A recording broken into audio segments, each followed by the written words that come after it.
Ayan guys, update tayo dito kay Lugo application regarding nga po sa requirements bago natin ma-cash out ang free 3,000 pesos. So additional tips naman sa mga nagtatanong nga po sa ating previous video kung paano daw masali sa top ranking. Kailangan nga po natin dyan makasali sa kanilang season rank para ma-achieve natin tong task. Hi guys! Welcome back! So for today's video ay update naman or part 2 video ngayong 2025 dito nga po sa Lugo application.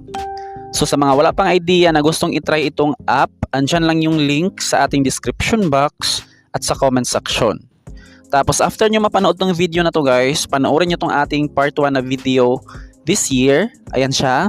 Andyan lahat yung ating halos complete details guys or guide para sa mga baguhan. Alright, punta na agad tayo sa kanilang free 3,000 pesos. Dito nga po sa kanilang last sign-in requirement, dapat masali nga po tayo dyan sa kanilang season rank. So paano ba masali sa kanilang top rank? Dito yan sa competition. Ayan, dapat nasali ka sa top 30. 1 up to top 30. Ito yung pinaka-last. So dito sa kanilang top ranking, paramihan lang ng Hive coins. As you can see dyan, dito nga po sa top 30, meron siyang 82 million points.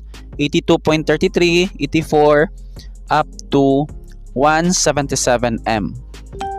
So sobrang laki guys at sobrang hirap makasali sa kanilang top 30. So bawat season ay matatapos siya in 3 days. As you can see dito sa ating countdown, 1 day and 18 hours.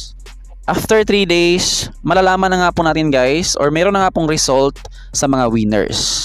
So ang gawin lang talaga natin dito para masali sa top 30 ay mag-ipon lang ng mag-ipon ng Hive coins.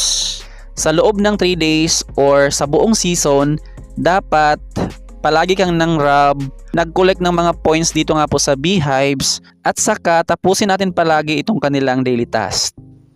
Ayan, ito yung kanilang daily task. I-achieve natin siya daily para mas malaki yung ating chance na masali sa top 30. Pang last tip, dito guys, halimbawa, today, isang araw na lang at ilang oras bago matapos ang season.